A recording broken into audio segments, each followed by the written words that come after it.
All right. Let's that's okay. Good. That's lovely. That's great. All right. There we go. All right, guys. I'm still not sure how to feel about this one. So DeviantArt, if you know what it is, you may or may not know where this is going. It's a strange site, but it's got this moments. It's got its moments, and it can be fun to browse sometimes. However, it's also home to some of the weirdest and most bizarre posts on the planet, and lots of porn. That's true. Luckily, this is the former. Sometimes I browse the site for fun, to look at the weird stuff people post. But then I stumble upon this profile. The way this is going, I'll be 1,000 years later. No, it won't. Okay, so there's a profile. Ultra Shunen Kaizi. Where do I even begin? First off, his statistics, they're absolutely insane. The highest I've ever seen, especially in two of the three departments. 6.4 thousand watchers, reasonable for a high quality artist. That's kind of like subscribers, yeah, that's true. 22.4 million page views, that's ridiculous. Most artists dream of having even 100k views. But this doesn't compare to his number of posts. 24.8 thousand posts. He's even been posting consistently for 11 years. Multiple times daily. It gets even weirder when you see what he posts. You'd think 11 years of drawing would improve you quite a bit, right? Nope. He's been posting low quality fan art of characters from basically any franchise on white backgrounds for 11 years. Then you get to his community posts. Oh boy, the community posts. First off, this man was born in 1996, according to his profile. Keep that in mind. Almost every community post is, I saw blank movie today. It was good and epic. This guy's a grown adult.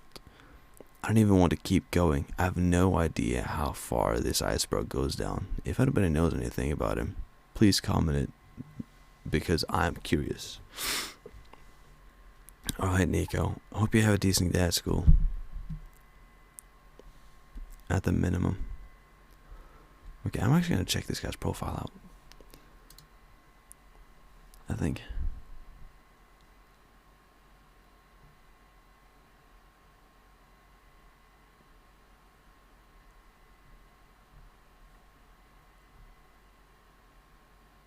Jesus, he's got over 500 pages. This is insane.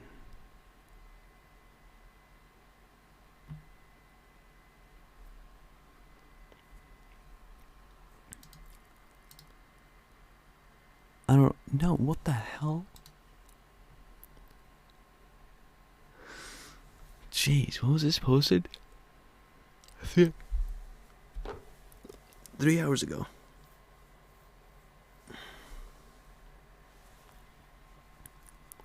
Three hours ago, guys, that was posted.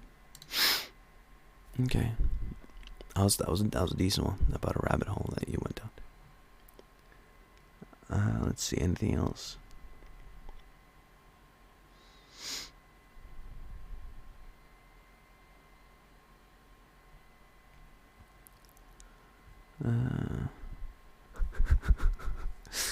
No, okay, I think we're gonna go to r/nosleep, because this is these stories are not exactly doing it for me. r/nosleep. Let's go there. I mean, let's find a short one and read it out.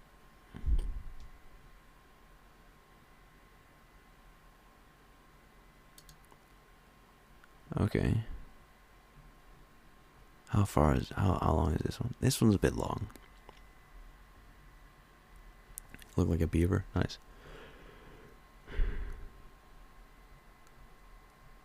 Oh, this one is long. This one's gonna put me to sleep, pal.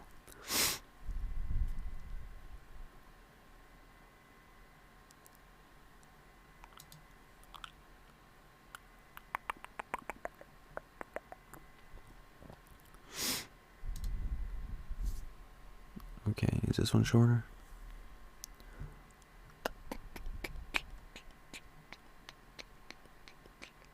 This one's shorter. This one looks decent. This one looks fine. I saw him counting backward. I had to try stopping. The first time I spotted the countdown man. The Muffin Man?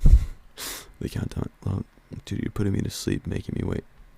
Shut your bitch ass up. I read the first story. The first time I spotted the countdown man was on the bus to school when I was in 7th grade. I'd never seen an adult on my bus before, much less one dressed in a black suit.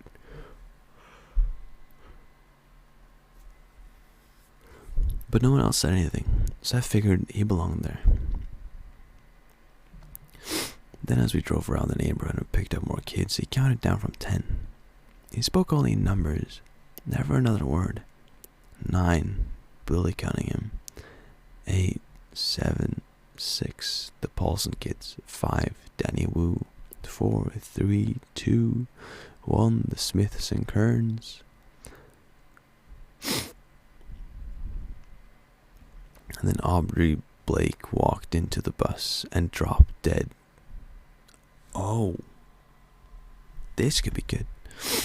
The countdown man gave me a sad smile as he straightened his coat and walked down the aisle, stepping gingerly over Aubrey's body and down the bus steps. Later they'd tell us Aubrey had a heart condition, totally undiagnosed since birth. But I knew the truth. It could have been anyone.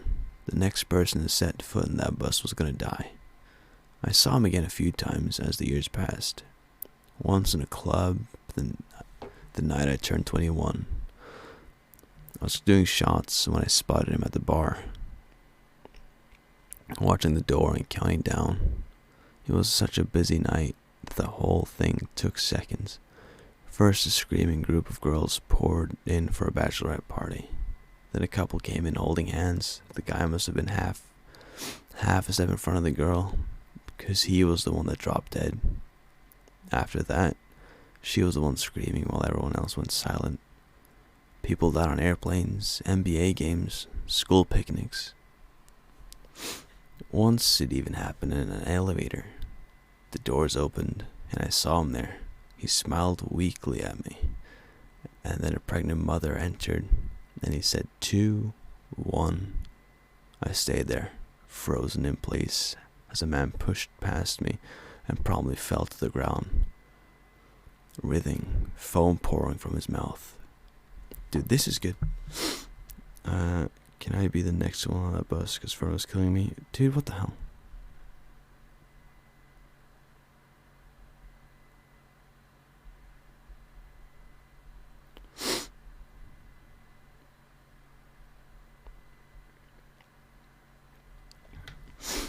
After that, I didn't see the man for a few years. I started to wonder if I'd even seen him. And then came my son Evan's 7th birthday. We held the thing at one of those family fun centers with an arcade games, mini golf, and go-kart races. It was meant to be a surprise. So Evan and my wife were last to arrive. Everyone from his first grade class was there, already playing and screaming their heads off. I was so busy trying to get snacks set out that I almost didn't notice him until it was too late. The countdown man was sitting at one of the picnic tables, stoningly watching the door. 3, 2, 1, he said, as a trio of teenagers entered the arcade through the open double doors. That's when I saw my wife and Evan walking to the entrance. My heart nearly stopped as I sprinted for the door, pushing the teenagers out of my way as I was barreling forward. Stop! I was shouting, stop! But Evan only got more excited as he saw me. He started running for the door, running for Daddy. Despite how far out of shape I've gotten, I dug down deep and sprinted faster than I've ever had before. I collided with Evan right on the threshold, tackling him to the ground. He coughed and looked down at him, brushing the hair out of his face. Talk to me, I said. Talk to me. What's wrong, Daddy? He asked. Are you okay? That's when I heard the scream. I looked over my shoulder to see my mother leaning over my dad near the far entrance, near the back of the building. She was calling his name and looking frantically around the arcade, calling for help. Of course, I already knew it was too late. The countdown man looked sadly at my father and then walked over to me. For a second he met my eyes, and then he put a hand on my shoulder. His touch felt like ice. His eyes were trembling, and I could tell he wanted to tell me something. That he was desperate. Even. But all he could say were numbers. Orderly and deadly. It's okay, I whispered. I know it's not your fault. Then the man pulled his hand away and straightened his coat, walking sadly away. As he did, Evan watched him go. Daddy, he asked, who was that man? That's pretty good. I'm not gonna lie. I love that story. Okay. That's pretty fucking good. No, you're not going on that bus, DK. That was great. I'm sorry, but I have to say, that was great. Okay, we're cutting out of the ASMR now. That's probably a good place to end the Deba Daily, end the fucking game as well. That was great. I loved that. I really did. That was amazing. Storytime ASMR. God dang, clone. Guys, remember to drink water, stay hydrated.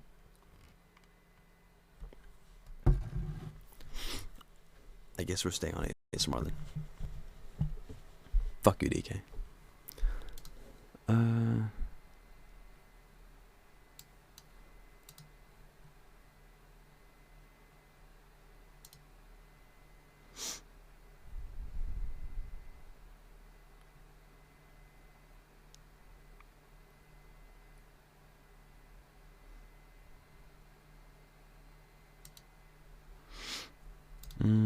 All right, I'll find another story.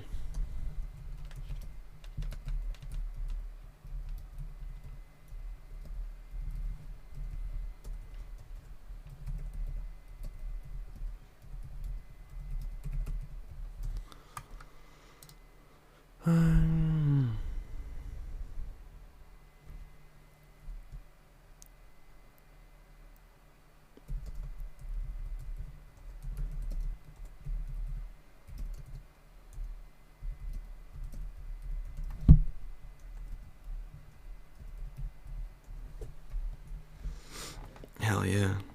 Generous offer, but I'm kidding. Jesus Christ. No, I don't want to. Trust me, I don't want to. I'd rather not.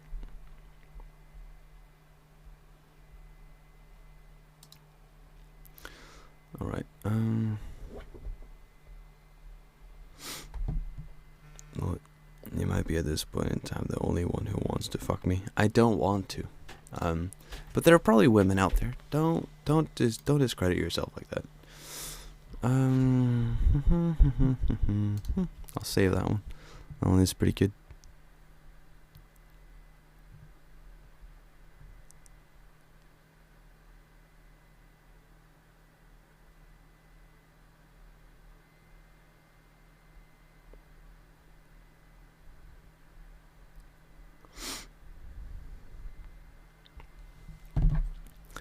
Alright, that is pretty good. Alright. The counting man. See if we got anything else. The man who wanted to see everything. Yeah. Kelpie.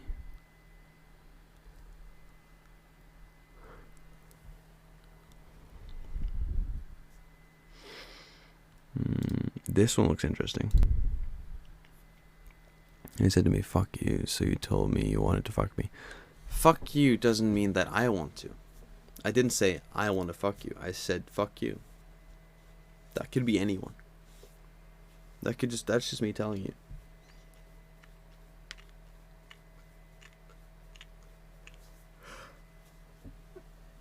Oh my god. Anyways. I'll be listening. Gotta try to sleep. Alright, Tara. Let's see, how long is this one? This one is a fucking mile long. It's too far. It's too long. I'm not doing that.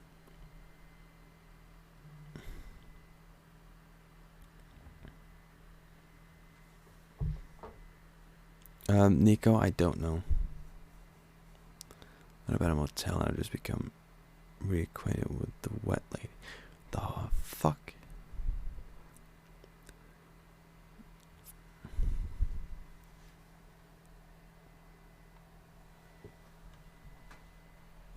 Oh, this is something that has a part 1 and a part 2.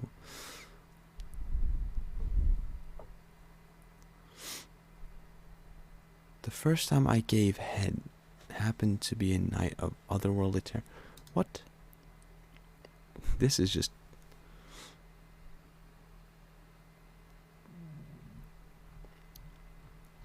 Oh, that one's long as well. Or not. What charge you want to do as much as you want fun? I don't... Half my classmates are absent. I don't know what to tell you, Nico. My dog never liked the forest, and I figured out why. Oh, okay.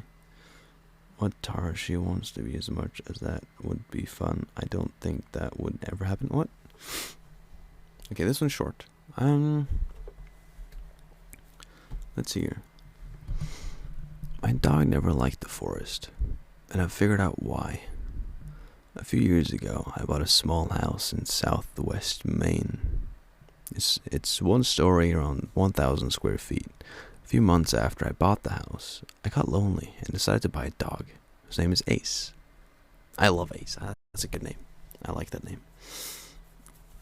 Let's just do this. There's a forest outside my home. I never bothered to do any of the normal things people do when there's a forest near them, like camp. However, Ace never liked the forest. He would bark or whine anytime I took him on a walk where the tree line was visible. I started realizing what was happening last winter. Every tree began to wilt and die simultaneously. If one leaf fell off a tree, that leaf fell off of every tree. When it became spring, all the leaves grew back at the same time and place as well. It's as if the forest grew as one.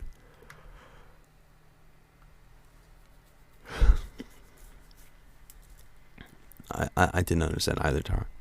2 months ago, Ace picked up the habit of scratching my door anytime I had locked him out of my room. He always makes a mess when I let him in though, so I have to keep the door closed. 2 weeks ago, I heard a yelp. It was not Ace though. It came from somewhere around the back of my house. After that sound, I heard Ace running and whining, and he started scratching my door. It wasn't normal though. It was frantic. I let him in my room, and I swear I already saw the damn thing in my yard. I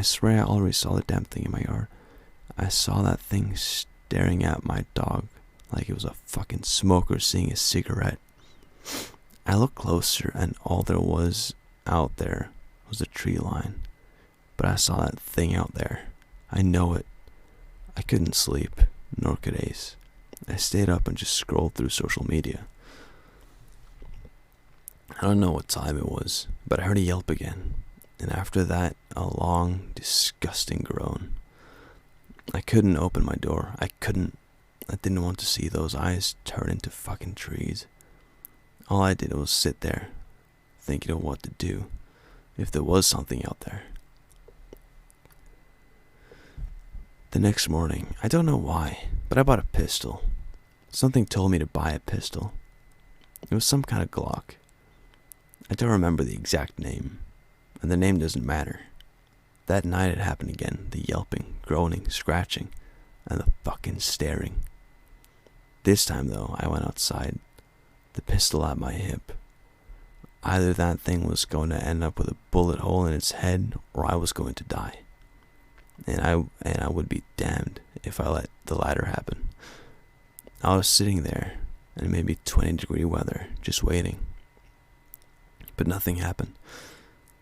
I waited and waited, but there was nothing, until Ace was scratching on my door. I looked around and saw it coming out of the tree line. The long, pale limbs, the maybe 4 different eyes, and I heard the groan.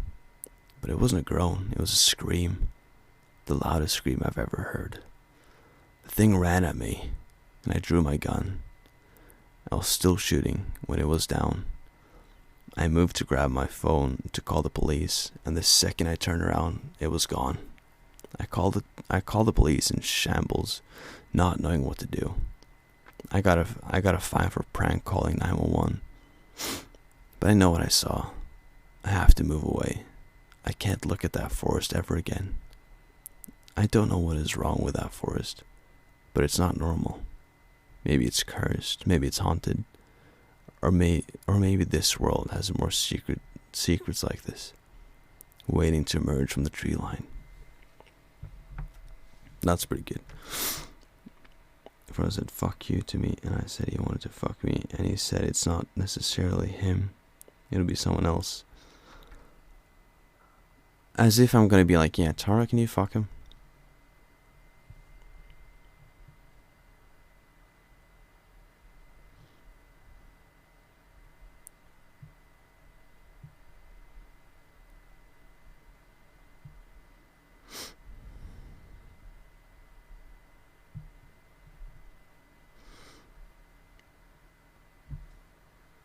DK, what the fuck? Why you gotta keep on doing this?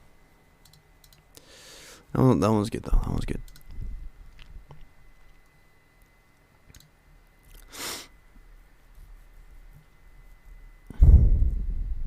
If you do one more, I'm not even reading the story. I'm ending the stream if you do it again. Hello, can anyone see this post? Ooh, these are good. I like to make you suffer. I'm not suffering though, so I'm not suffering. I just don't want to do it right now. But I'm not suffering, so you don't have enough more. Suck it.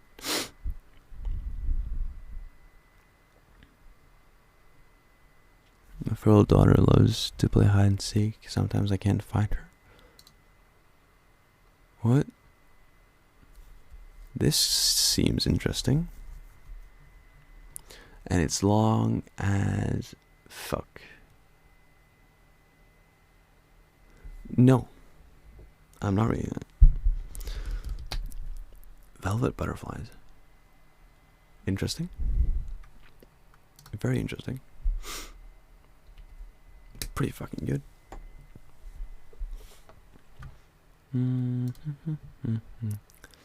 I shouldn't have called that exit. Ooh, I shouldn't have called that Exorcist, you say? And it's a fucking mile long as well.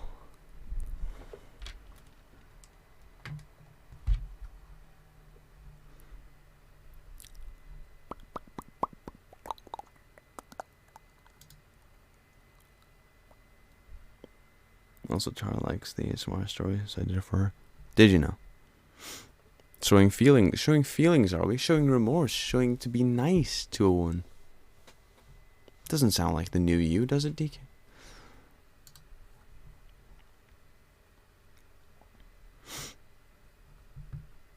I'm done with urban exploration. I stole from the witch with razor fingers? Is that a thing? The witch would... Now I must pray to her every midnight? It always finds me? There we go. Yeah, I know I'm right. No, you're not weak. I'm fucking with you because your thought of people being weak is retarded. You're not weak. I'm not weak. Being emotional isn't weak. It's being human. Thank you. I call it the... Okay. It always finds me, isn't it, in the next story?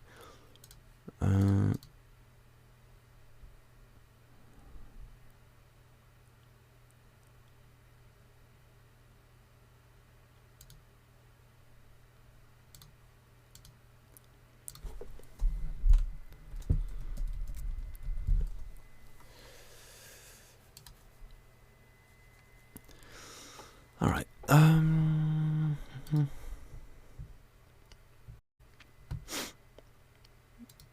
There you go. I clawed at the ground as it dragged me away. Dirt was trapped under my nails as I clawed and fought. I sobbed defeated, hopeless. No matter what I do, it always finds me. Its claws dug into my ankle as it laughed at my suffering. It laughed, knowing it was so close to giving Loios. Reset. Knowing I was so close to giving up. Please go away. Please, please, please. My cries were met with more laughter. It brought me closer and closer to the pit in the middle of the field. It told me how worthless and weak I was as we got closer and closer. Dude, you know I hate the word retarded because of how I was labeled at my childhood. Sorry. But you know I don't mean it like that. But either way, you gotta stop with that view you have of people being weak. Because it is ridiculous. You gotta stop it. I'm inevitable, like the four seasons, day and night, yesterday, today, and tomorrow. You can't escape. It looked back at me, hate in its eyes, and a malice in its voice. It sounded demonic. This made me sob harder because I felt it was true. I was forever trapped in a vicious cycle of invisible suffering. I could see the pit now. Screaming came from within. Its grip felt like a vice.